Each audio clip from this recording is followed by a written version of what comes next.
Ugh, my neck hurts.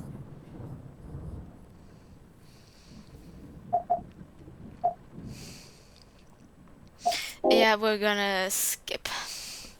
I suppose more doom and gloom is the last thing I need right now. Yeah, I agree. If I win sometimes or like screech, then I'm sorry, but my neck hurts. Like a lot. The parking lot is small, as it only need accommodate a few cars at any given time, but one such car appears to belong to Monika. I see her emerge from a smart-looking black sports car, Sumi brand by the looks of it, and be instantly mobbed by a horde of toadies as soon as she shuts the door. Izumi isn't faring much better. He laughs, wildly gesticulates, and occasionally wrestles with a circle of equally enthusiastic dude bro friends. Yeah, there's no if you're not with that crowd, okay? There's Midori, the student council president, lingering at the entrance under the cover of the school's overhanging roof, along with a few others. She seems to be discussing something with the other students that surround her, looking at each other's phones and comparing documents. Must be student council business. Busy as always. Yeah. I feel like I should be fine if I don't hang out with Izumi right now. Midori. Izumi, I don't think I will, really. Now can I close our umbrellas? Okay. Let's do the miso butter cookies. As we're cleaning up after ourselves, the oven chime sounds, calling our attention to the newborn cookies. They are as fragrant with both the sweetness of sugar and the complex savory notes of the miso. Said aroma only grows strong after Natsuki swings the oven's door open, blasting our faces with a rush of heat and tantalizing sweet and savory.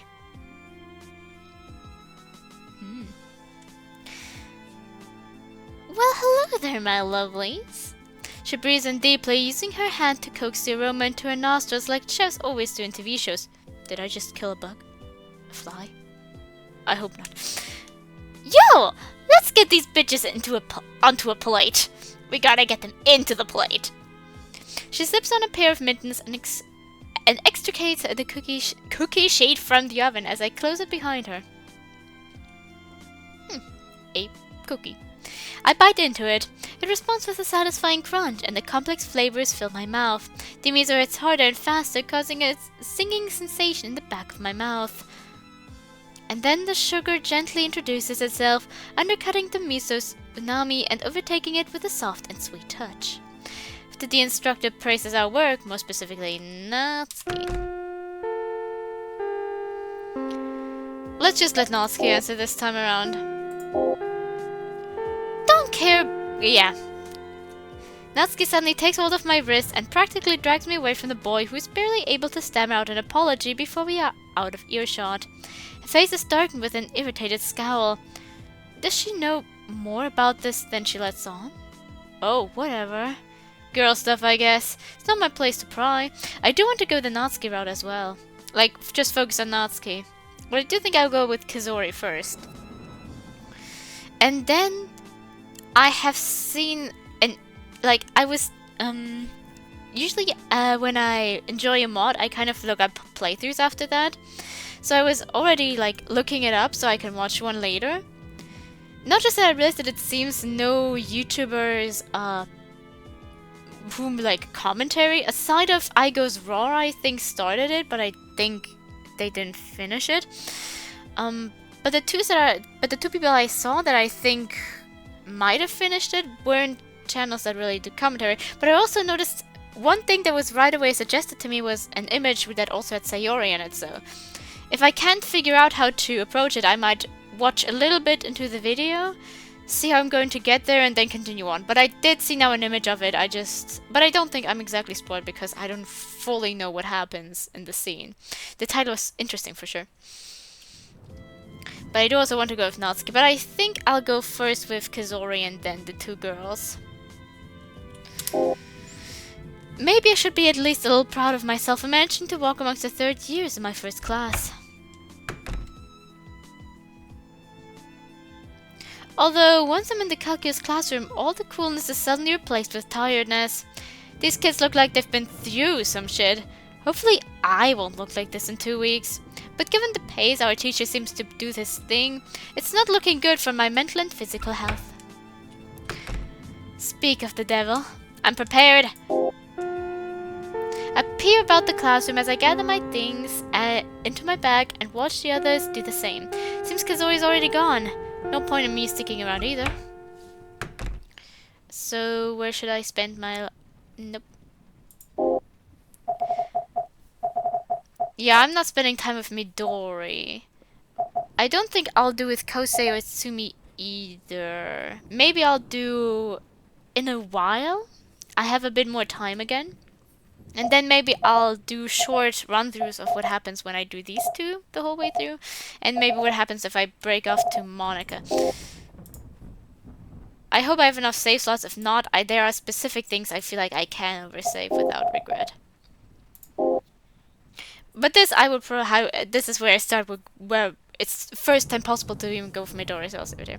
I silently head upstairs to the where the clubs and third year classrooms are located, seeking Monika's sweet serenade once more.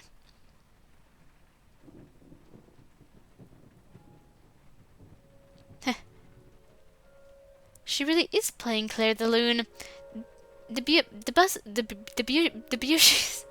I only heard it once in Japanese. Legendary piece echoes down the halls, each note lonely and plaintive. Plaintive? With each passing day, Monika's choice of songs seems to grow more somber and melancholy. On my first day of school, she was playing that upbeat and bouncy tune when the Kosei said she had composed for someone in particular. Then on the second day, she was playing the heavy, oppressive, unnamed piece where every pressed key reverberated with impact. Then she was playing another self-composed piece which she dubbed Night View of the Distant Port, a much more mellow, wistful song by contrast. And now she performs Claire the Loon, a piece venerated for its atmosphere and of tragic romance. I wonder if it all means something. Her ongoing choice of song is being influenced by events and feelings in her own life. That reminds me of like the thing she mentioned yesterday. I have gathered a few more things with a friend so that I can put my thoughts further into words, but I don't know if I'm just going to have like a wall of text on the screen for a little bit where I show what I wanted to explain because I discussed it, and I don't know how exactly I'm going to put that in there because it's basically just the short version, but I kind of want to go a bit more in depth a little bit. The short version would simply be the human themselves is complex, but the worldview, opinions and stuff like that can be simple. Or like shallow. They can be shallow people, but not shallow human beings. They're still complex human beings, however, their personality is shallow. Because I was discussing with a friend, because I was thinking, is there any example where I would think, is there any way, shape or form where it could maybe make sense to like assume that these people are actually like the human themselves is shallow? And I was like, consumerism. But yeah, like I said, they just have like shallow perception. They just consume. Like that is a pretty shallow thing to do. It's just like they themselves are still a complex human being. It's just the way they view things as shallow, and therefore they also appear to be very shallow. And maybe, like I said, they do have a shallow personality. It's just the human themselves cannot be considered shallow just because they themselves show themselves to be shallow, personality-wise. Or maybe the real world just isn't that neatly poetic. I gently open the door and close it behind me just as carefully. Interrupting Monika's performance is the absolute last thing I want to do.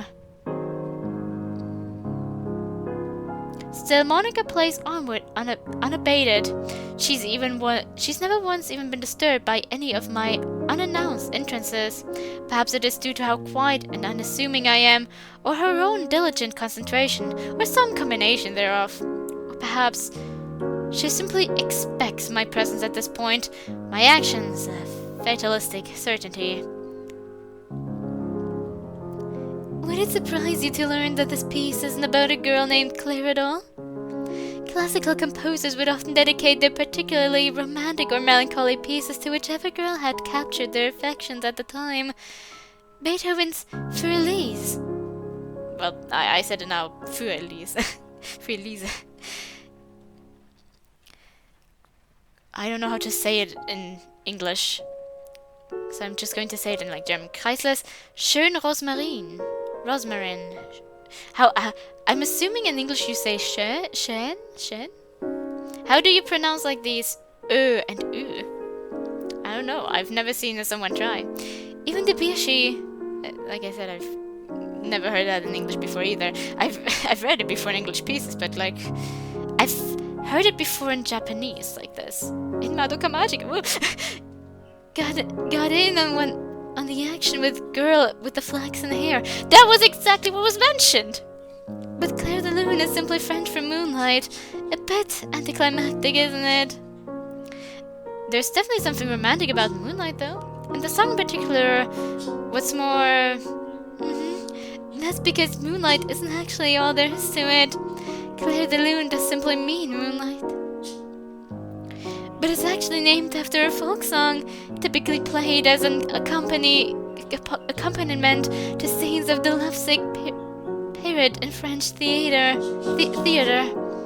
The pale white-robed pirate, pining for his lovely Columbine under the gentle moonlight, the sad clown never to have his heart fulfilled.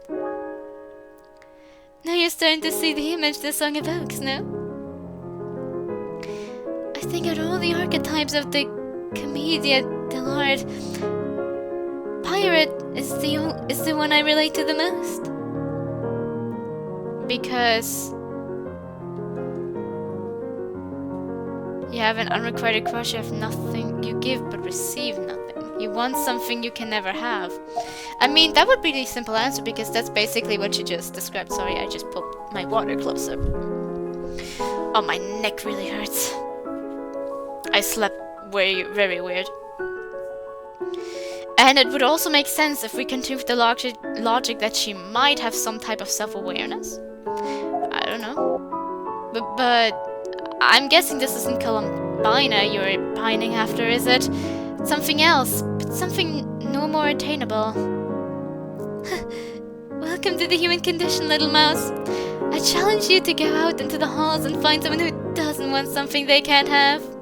That's true. If you wish to pry into the existential torment of my inner psyche, I'm afraid you'll have to be more specific than that. Is it love? Not the love of any specific Columbina, but the feeling of love in general. That warmth in the heart when another is your hearth. Close, Mark. Remarkably close, but not in the ways you're thinking. Okay, fucking mysterious, even for you, Monika. That once again sounds like... she might be self-aware. It's like the love to like another actual human being, or the love to like something real. You know who in the Commedia dell'arte you remind me of, Mark? I haven't the foggiest. Don't take this the wrong way, but I think you'd be Columbina.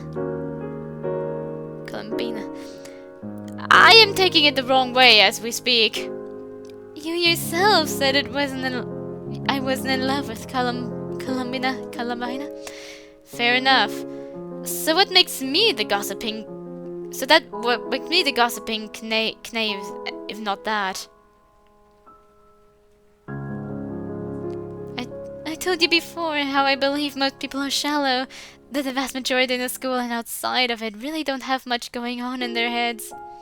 But even that is something complex, usually.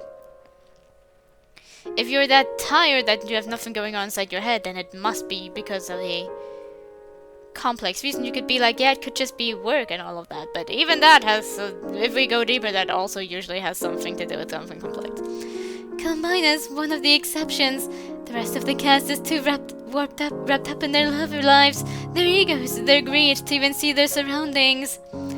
Thus is the nature of comedy. But Columbina is one of the only functional intelligence on the stage, perhaps even the only one. So is that how you frame your easily catalogued archetypes? Through the commedia dell'arte? When we look at it like that...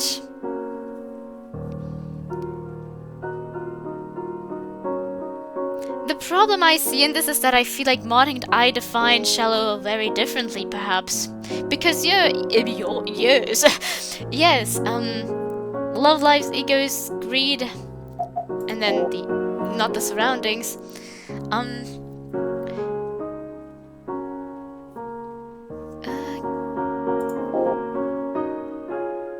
Give me a second. I don't know how to put it right now, give me a moment. So, these are like problems that like most people would concern themselves with because it affects like directly them, of course.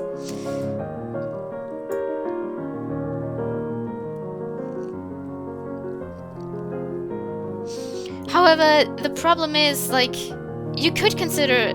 I'm assuming Monika considers it shallow because it's like...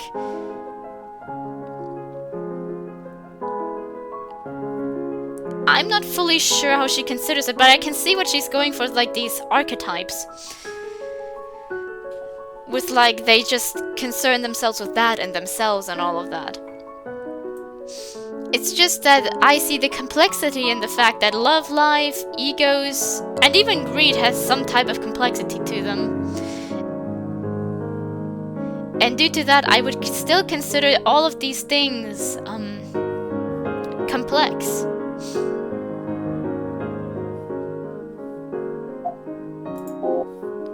Like, even if, like, for example, I've heard people say that caring for love is like, makes you boring or something like that, or what I usually hear is like, if you're a girl, you're not a girl boss if you want to love someone, especially a guy or something like that. I don't know, like, I've heard like stuff about that before, like why, it was usually reference to like Disney princesses, where it was like,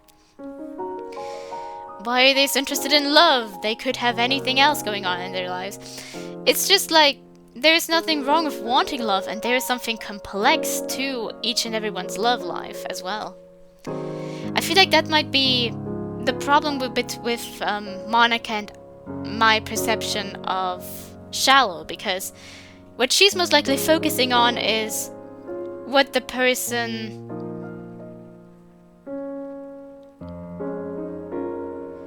exhibits, like I said, a shallow personality perhaps, and for me it's still complex because even that usually has its own complexities, and your life was still complex to come to that point, like, and I feel like due to that it might be like clashing opinions, because I just think it's stupid to see like these people, no matter how simple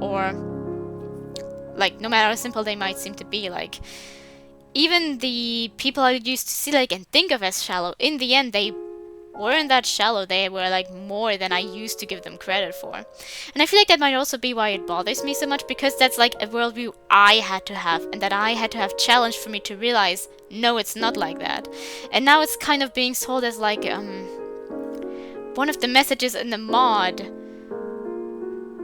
which I feel like is kind of ironic, because I'm pretty sure all the people who kind of see this and kind of relate to the MC in some way or another, or like also concern themselves with the outside world, might also be like, well, I'm not that type of person that has nothing going on inside their head. I just feel like that's like most people,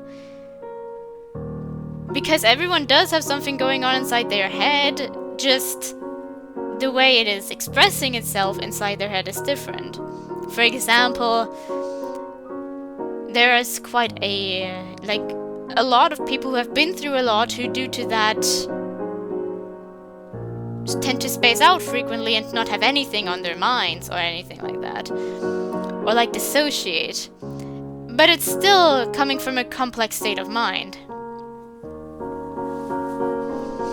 And just generally having like love life on your mind, or kind of also yourself every now and then, And you know, we do live in a capitalist society. Greed will sometimes every now and then be involved for one or the other person. And I feel like that still makes a complex human being. And I also feel like just saying what the MC said last time. What was it?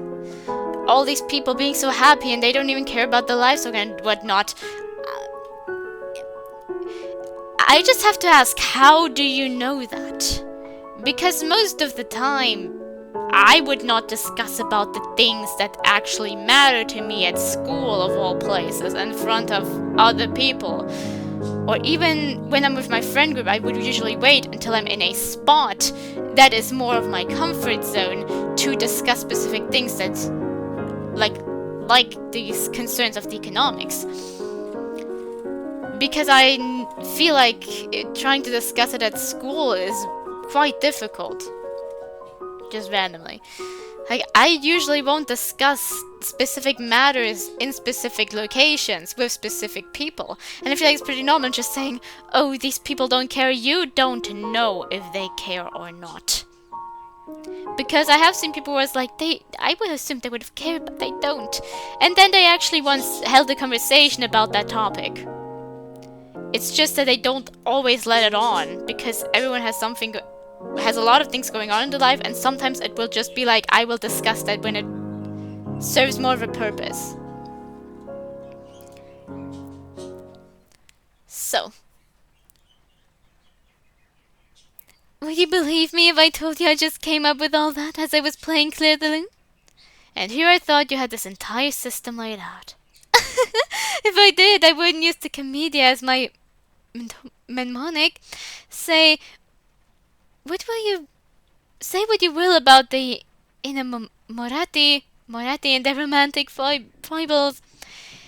Even they are more complex than your average human. And I feel like that's where we once again disagree. Why do you have such a bleak outlook on people? After my question is rendered, Monika simply gazes at me for a few seconds with an unreadable expression before letting out a heavy exhale and answering. My upbringing was not... I don't think it's anything you could imagine, little mouse. I mentioned this to you before, but my mother is Polish. My father met her while traveling abroad on business. He's old-fashioned like that, prefers to look his clients in the eye if they're going to be partners. Anyway, that's not important. Both my father and mother come from incredibly privileged backgrounds. If you've noticed that I am somewhat popular around here, well, there's your answer why. Whilst my father blazes new trails abroad, I was always up to my mother, to both hold down the fort of father's business here in Japan and raise me at the same time. And for her part, mother did a wonderful job of it. As the heiress to father's business, she killed 2 birds with 1 stone by always taking me along to functions and meetings. That way she could both keep an eye out on me and gradually acclimate me to how our world works. And goodness, what a world it is! All those fake smiles, all those social teas circling like sharks, all the expectations that I must live up to. Oh, what my mom putting on that facade of congeniality, shaking hands and kissing the cheeks of all these people, all these empty people. Their hearts non-existent, their minds operating on a single track, their souls nothing but black, howling pits of greed. And I would wonder, how can people live like this, knowing their own lives are so hollow? I figured it all out around the start of middle school. People don't realize how hollow their lives are. In the absence of starvation as a motivating factor, greed will suffice. When I'm out here in the halls, all the little sharks surround me. And once I graduate and take mother's place, I will stand where she stands, trying to stay afloat while the big sharks circle my ankles. Dear Lord. So that was really sad. So that's how she sees the world. She's all alone in a vast ocean. Nothing but sea salt and sharks.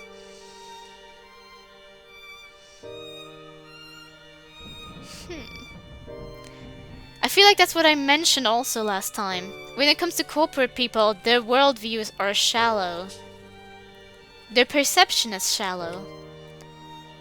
They're one-minded track. They might be one-minded, one-sided, whatnot. It just doesn't take away from the complexity of a human being and the complexity of what might actually might be going on in their minds.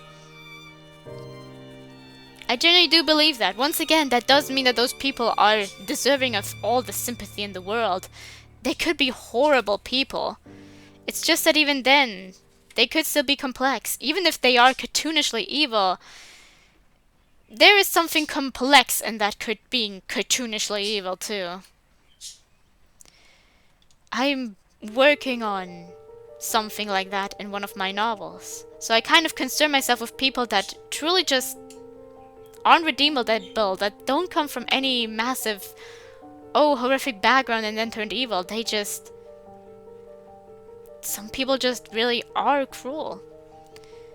But even then, they are still complex human beings. Most people who are like extremely cruel in real life might actually do have some type of personality outside of that.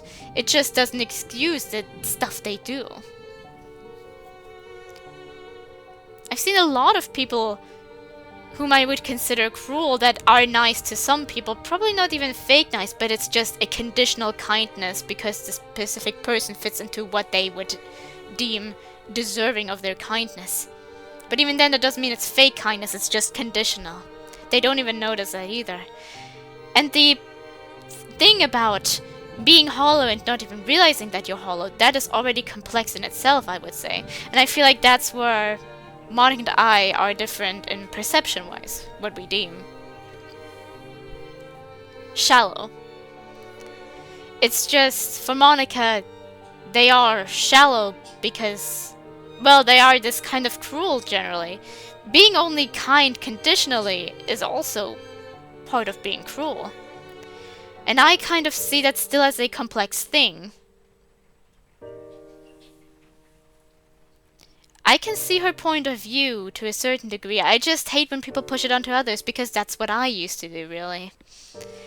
And it... not just that it made my life more miserable, but I feel like I could become very insensitive towards other people. Because, like, I deemed them as not really that shallow. I deemed them as shallow. That was the problem. And due to that, I became insensitive to some of their struggles. And I kind of don't want to worsen someone's life to the point where they become complex in someone else's eyes. I don't think that's worth it. And when you look at another person and try to just deem them cruel, then this conditional kindness will always sway others to believe otherwise. So due to that, you have to still deem these people a complex human being. Because even if their main trait is just cruelty, you can't just say they're cruel and if they still express some type of kindness, people won't believe they're just cruel. Because it's more complex than that. Because simply saying this person is cruel won't suffice to fully explain what type of cruel this person is. For example, the people that are conditionally kind and then become cruel once you don't fit that specific condition are more cruel than those who are just cruel all the time. And they're usually the ones who also are capable of better manipulation tactics and stuff like that. I can't drink properly due to my neck.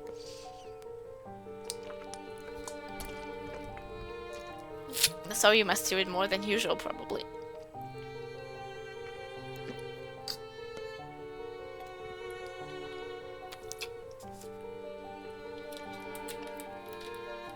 But I feel like I can kind of see it a little bit like I can see what Monika means.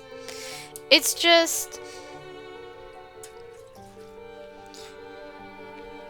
I feel like it makes also sense given the position she's in.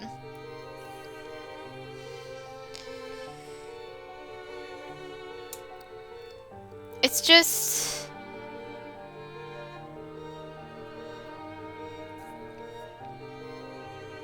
the fact that most people wouldn't consider themselves shallow. You could say maybe they don't realize it, but the problem is, the fact that they even want to deny it already shows some type of desire not to be shallow, and that was once again complex in itself. When her parents pass all of the wealth and responsibilities onto her, that is when she'll be tossed off the raft for good. And until then, Monika guards her heart. The people she spends her whole life surrounded by, all they ever wanted was more wealth and more power through her family's name.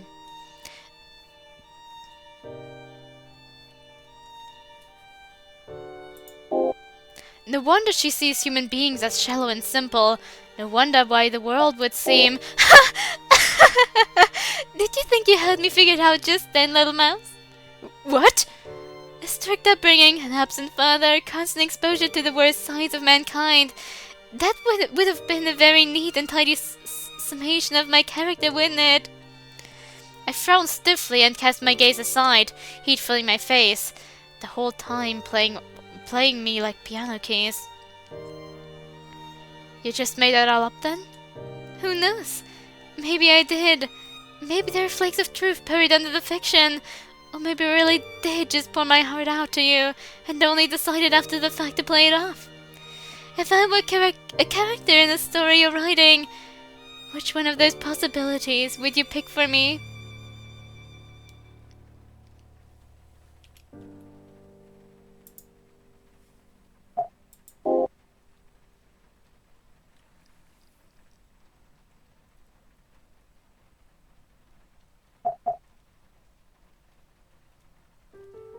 That depends on the story and the character I'm trying to write. I just wanted to say there's some truth, but there is characters where I would have made it pure bullshit, and there are some characters that was like it was all real.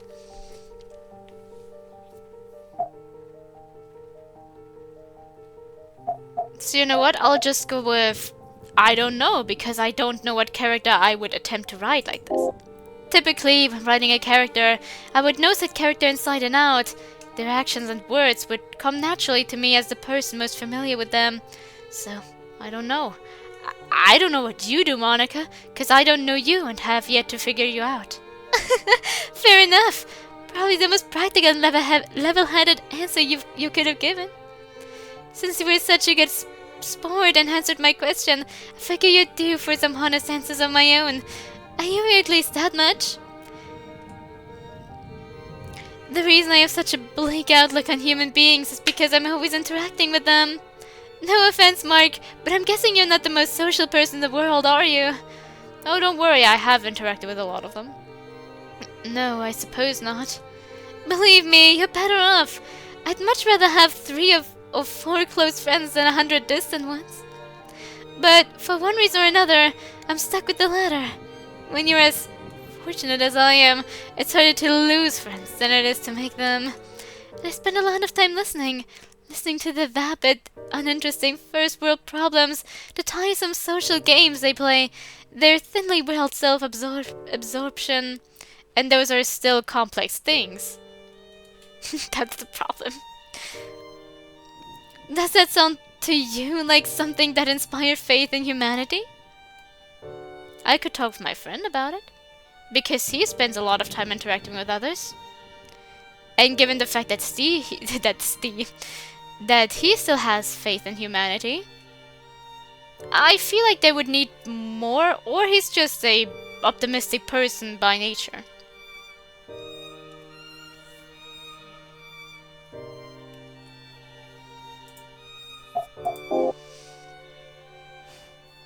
I mean, she is being quite the hypocrite here, isn't she? But I don't want to pick I suppose not.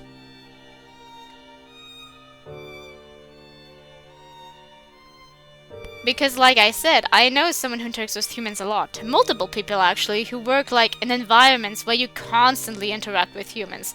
All the time. And often on a deeper level to a certain extent. And they have faith in humanity still. And while they're not the happiest people on Earth, they also seem unironically not that miserable at all. And yes, don't worry, they do in fact still concern themselves with like problems such as the economy. I don't want to say specific things because I don't know when it will come up. I don't know what currently will be the problem right now.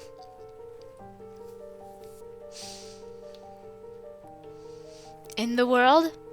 So I'm just going to say what they generally do concern themselves with what's going on in the world. And even so, they do still have faith in humanity. So I don't want to pick I suppose not, but I also don't want to pick you're a hypocrite just because there are better ways to put things. And that's not a good way. I mean, he always says it differently anyway.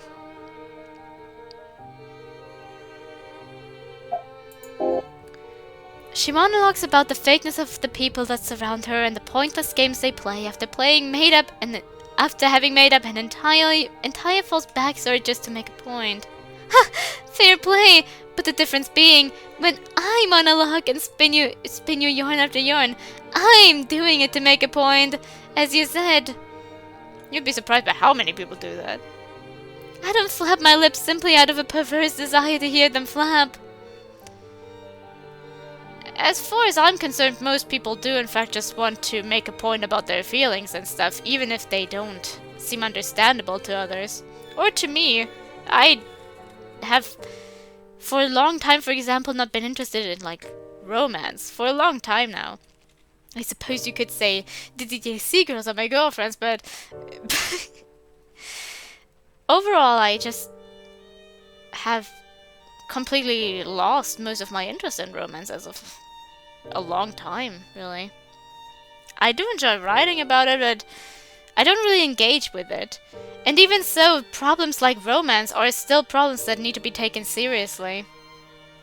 If none of humanity, none of the humans with first world problems are allowed to express their problems and try to work on them with others, then I feel like that could actually develop into a problem that could in fact more than just them and their closest friends and those their closest friends.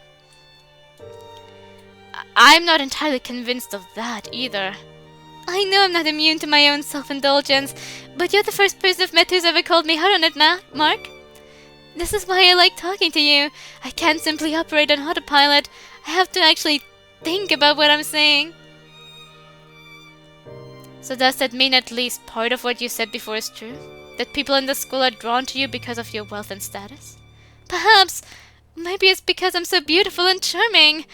Or maybe I'm actually not popular at all. Maybe I just spent all day being nagged at by little whispering voices in my head. I think you might need to be institutionalized either way. That's always the answer, isn't it? When faced with a mind.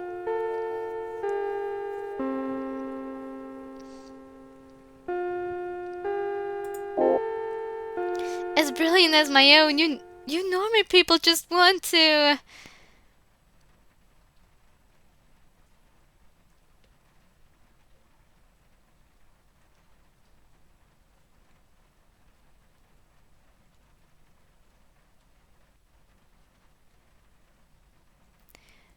Well, I generally don't think much of institutions due to the bad experiences I've seen with it. So I don't really agree with that because for some reason I feel like as long as she hasn't been hurting anyone yet, I don't think it's that deep. And you could say it's also with that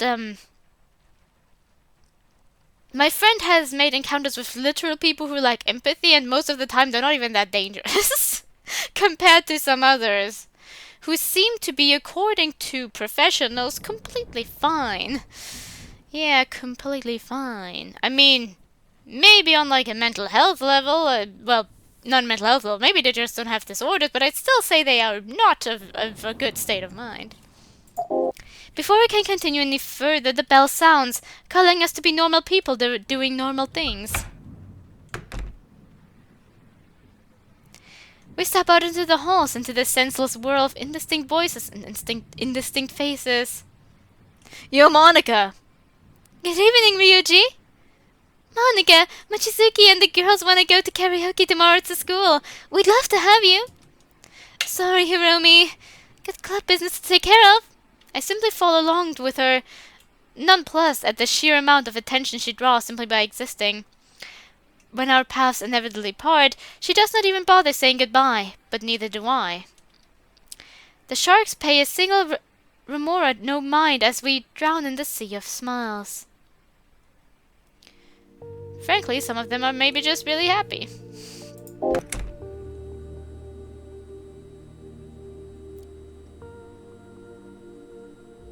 I enter Crimson to the boot screen, and unfortunately everything works without a hitch. I wonder if there's going to be something with like...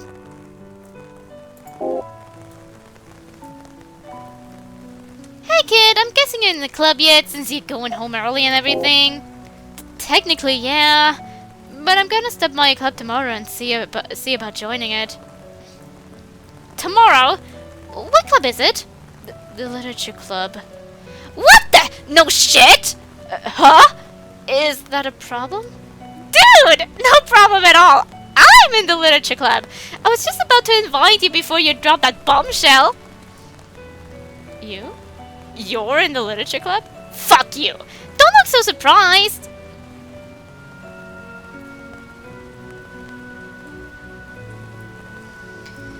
I'm currently wondering if this makes sense for Monika. But that kind of depends on whether or not she's self-aware or not, so I don't think I'll make any point about that yet when I'm going to give my review. Because non-self-aware Monika, probably not. Although I do feel like even self-aware Monika with someone as brilliant as me would not make a lot of sense. However, I feel like it would be less weird if it was self-aware Monika, who generally already doesn't see much in the humans around her. For example, she still speaks of the girls and stereotypes in Act 3, but then sometimes brings up, but it's not like that at all, there is more to it than that. So she is able to read them, but still wants to see them as those archetypes because they're not real, so it's kind of easy to write them off that way. So I do feel like it would make sense, just not with a brilliant mind as me. And I feel like Monika, if she really had an interest in like him, would also not speak to him like that as well. Side story, Monika doesn't seem that way at all, because she does care about like problems that some others might not like.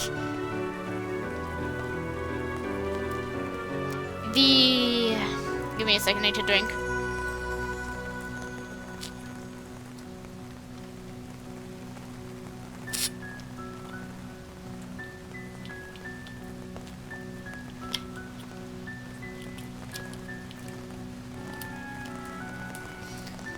Because she does still care about like the singular person on like a specific level of like their no matter what problem it is, she wants to help them because every problem is valid. As they are, including those that appear to be pretty simple. Like I said, it's just, I feel like the reason why this topic kind of ticks me off is because it's the mindset I used to have in middle school and then during high school, when my friend and I started to talk more about other human beings, and he just kind of showed me like some good things about it as well. So it kind of ticks me off. I don't know if it is because my past mindset also ticked me off, so seeing it kind of expressed in a similar way kind of reminds me of me and I want to punch myself, or is it because I want to save Monika from being an insensitive but also herself miserable person more than she needs to be?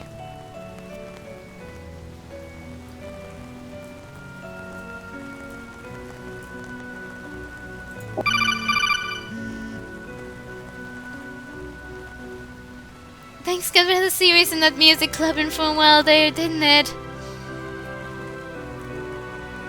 Sorry, I suppose the nickel observations of the human psyche aren't what you come to me at lunchtime for.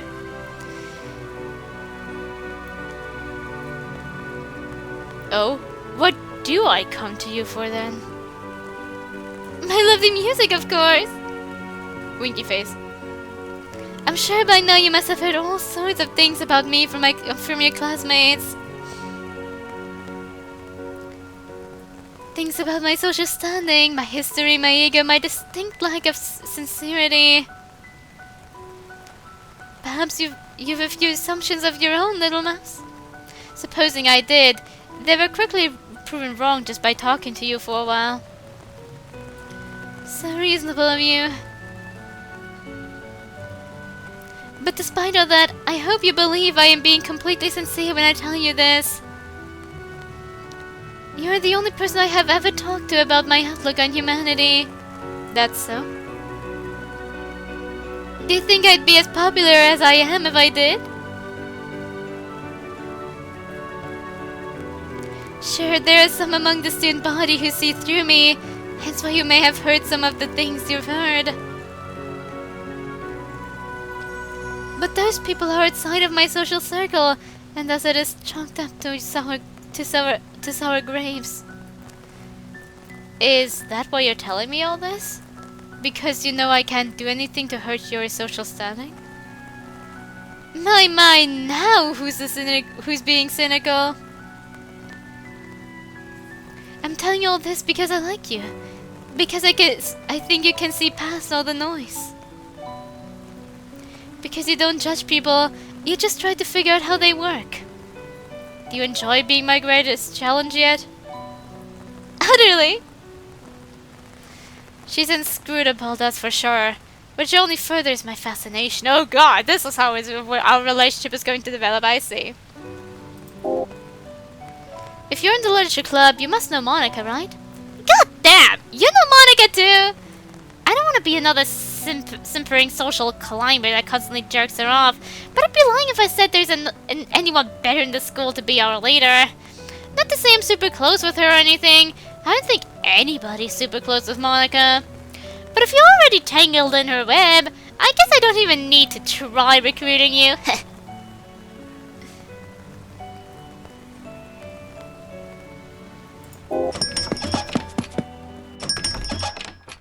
I take the steaming bowl and a pair of chopsticks upstairs to my room, reveling in the warm steam on my face and the vaguely shrimp-flavored aroma it carries.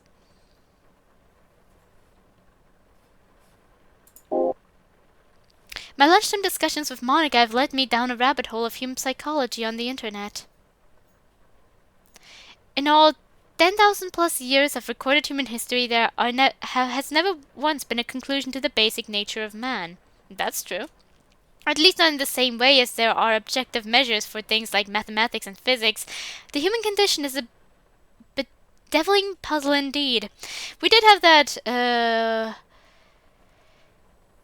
because, yeah, the definition of human being is different. That's why I also think neither Monika nor I are wrong. I just think we focus on different things when we consider something shallow and something complex. Because I look at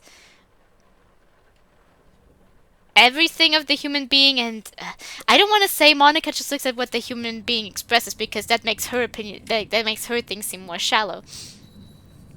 It's just rather, I deem all of the parts of a human being and all of the things, it's like I've gone through quite a lot of experiences that the normal human being has, and I've gone through things that I don't think many people have, at least in my near vicinity. Although I can't be sure of that, just that too would be something I would have to assume. And due to that, I feel like my perception of others is kind of influenced due to the fact that I've went through some of their simple struggles, and I've went through struggles that they probably haven't faced.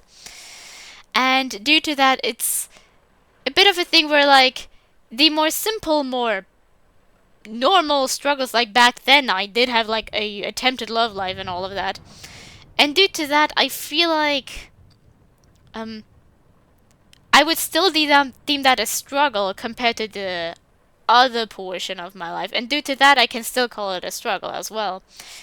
So even if it's like a problem that was less complicated and less bad than what I've gone through in other cases, it's like it was still a problem and it still mattered to me, and I still need to kind of salvage it to be the person I am now, I suppose you could put it. Just be not completely unfunctional or something like that. So due to that is one of the reasons why I for once also deem those struggles like valuable. But I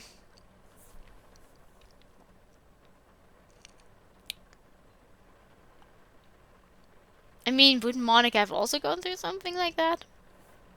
Well, maybe she just genuinely has like her experience has been so different that it's something else. Um, what I generally wanted to maybe see, think, uh,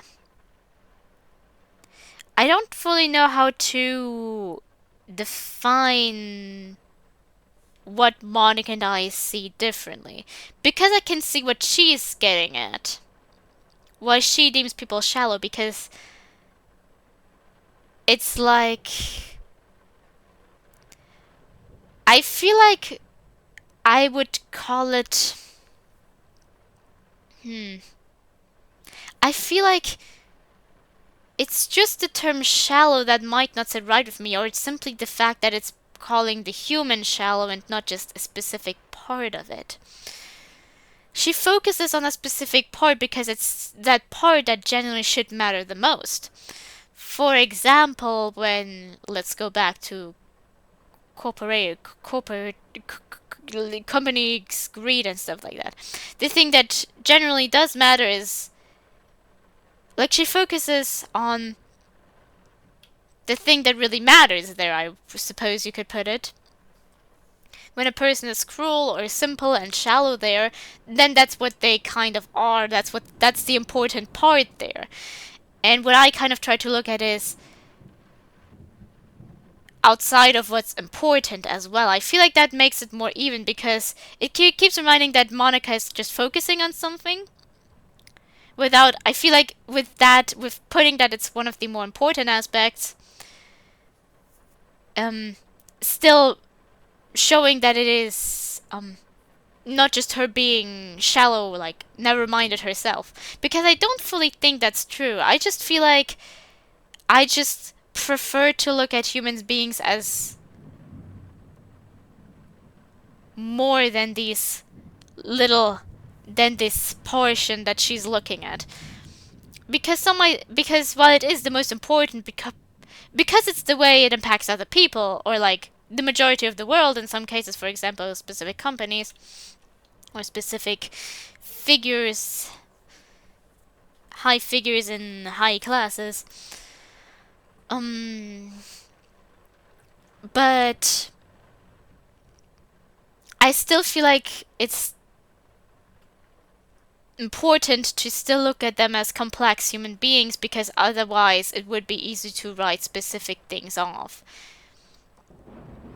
For example, they can't be completely bad if they have some type of kindness in their heart, even though I would still say if they're that cruel, then even that little kindness they might carry is completely unimportant in the large scheme of things.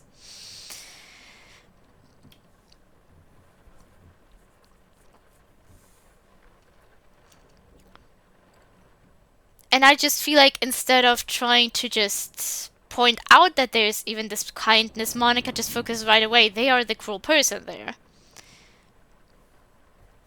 Maybe put it like that.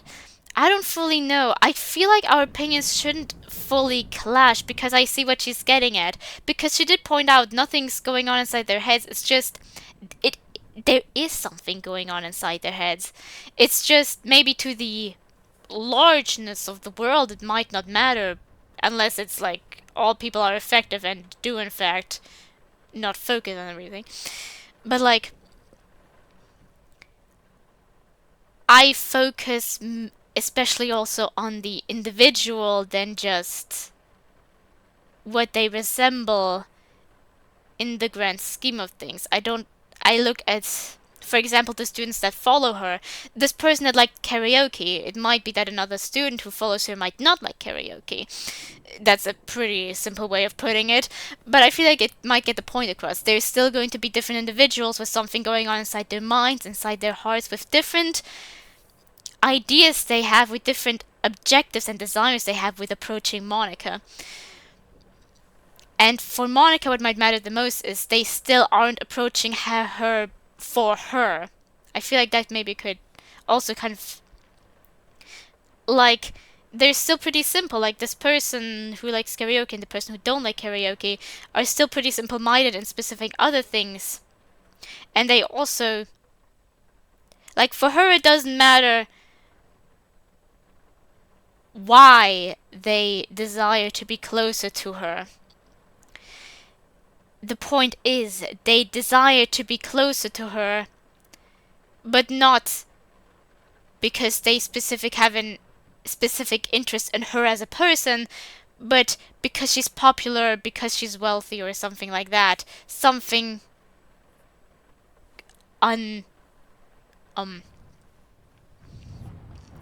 like, simply the fact they're not there for her. Well, why I also still would look at the different reasons that each of these individuals would have, also outside of her, but also for approaching her to begin with, because there will be slightly different reasons for each and every single person. And I feel like maybe that could also be a good description of why I feel like our opinions can coexist, kind of, and why they, at the same time, are so contradicting, with her calling people shallow, and I'm saying they themselves are not exactly that shallow. They're still complex human beings. We focus on specific things, on other things,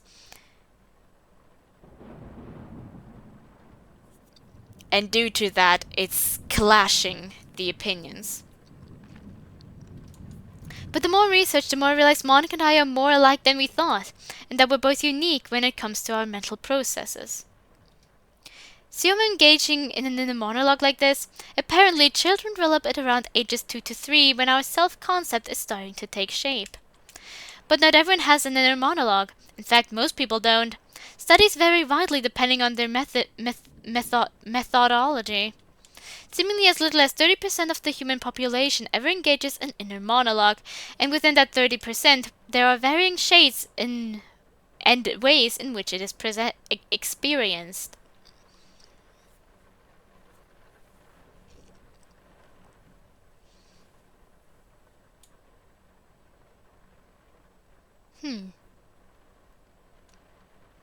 Curious. I've read something about it. It just seems also kind of interesting when you consider that everyone I talk to, and kind of in fact brought that up, seems to in fact have an inner monologue in some way, shape, or form. Sometimes inner monologues manifest as voices in one's head like mine do, as you can tell, the you who is actually me. I address me as you only for the sake of convenience. You, me, see? I don't actually have another consciousness in my head. Oh, you'd be surprised. Do I, you? What was I even researching? Oof. Whatever it was, I've been at it for hours. I'll just shuffle over to the bed. I am absolutely not falling asleep at my desk again. Yeah, my neck also hurts like hell right now. It has been the entire day.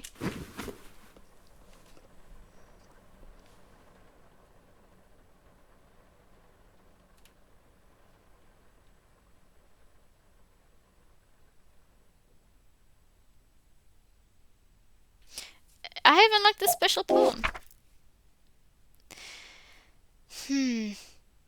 Can you hear me?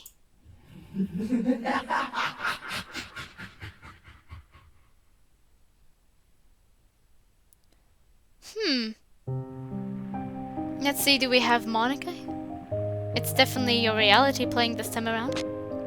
From the moment you were born, have you even told once the truth? I think if ever I were completely honest with you, you'd say I'm positively certifiable. I want to understand you. What have I told you? None of this is real. Monika's story will continue. So I feel like one of the things if this is once again closed. If that's the case, then it makes a lot of sense that it would, of course, even be viewed as more simple, because in that case, the people surrounding her probably don't represent, I want to say much, don't, I kind of don't want to turn it on so I don't have the thing again. I once again opened the credits as an ending. And,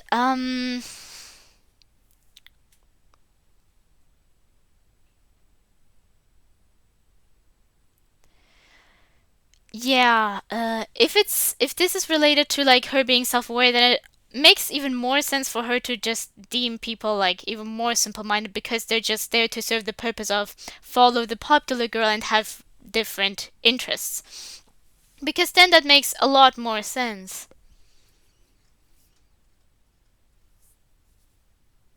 But even then, I feel like, is she aware that we're the player? Because then that once again makes no sense. I feel like I shouldn't comment on whether or not this worldview of her makes sense. It does make sense in side story, like Unaware Monika. It makes no sense in Unaware Monika, yeah, exactly. In Self-Aware Monika, it makes more sense, but I feel like she would express it differently. But then the question is, does she know we're the player? Does she not know if we're the player? Does she only have like some speculation? Because that will then be important to understand whether or not this could be an accurate depiction of Monica.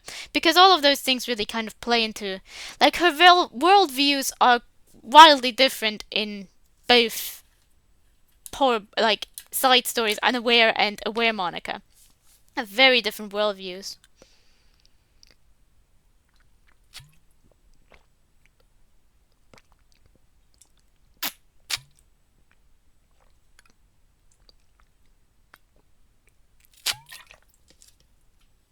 I feel like at the beginning of this video and the last video, I need to put like a little warning of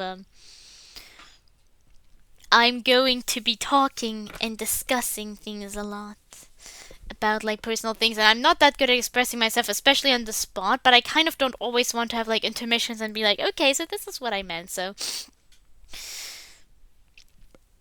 yeah, I hope you understand what I meant, especially with like, I feel like, especially it might sound weird with the what I mentioned earlier with this person is cruel and this unconditional kindness, like, doesn't that still mean that they're this conditional kindness, doesn't it still mean that they're simple? Because they're still kind of just cruel.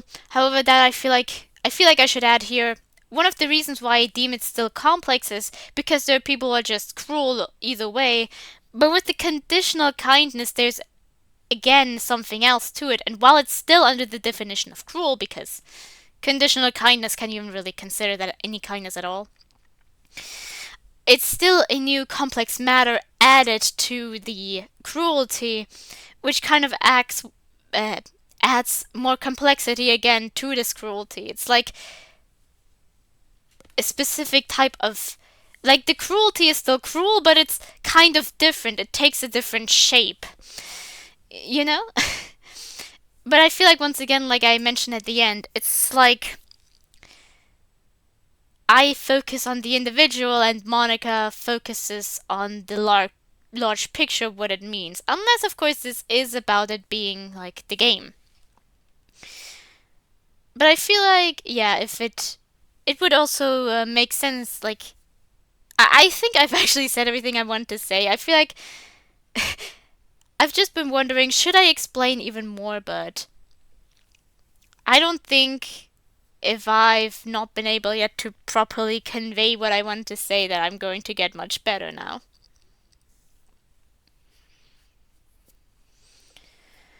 But I still do hope that you kind of understood what I meant. You can also tell me what, like, if this video reaches anyone, if you want to tell me what you think, whether you think more like Monica or you think more like me, or do you have a completely different opinion as to why people are simple or complex or completely in between, because when you look at it you could say they're not completely complex nor completely shallow, because there are like a lot of things that feed into someone, but they can still turn out as simple-minded or something like that. I feel like that would also make complete sense. I feel like all of these all of these opinions, and I feel like when it's about humans it's pretty difficult to really say that there's an objective logic, because I'd say there probably isn't. I don't think there is a objective conclusion to draw, because depending on how you look at it, it's always going to be more complex or more simple. I don't feel like there is any objective answer to something most of the time, with a few exceptions, maybe. So, yeah, that's all. I've actually been sitting here for a few minutes. Well, not exactly a few minutes, but at least for 1 minute. And I feel like I've said everything I really wanted to say. I hope I expressed myself clearly enough to be understandable. I know I'm not that good at expressing myself. But I do hope that it was understandable enough so someone could maybe understand what I was trying to say. If not, I would be willing to explain something more if there was any desire to.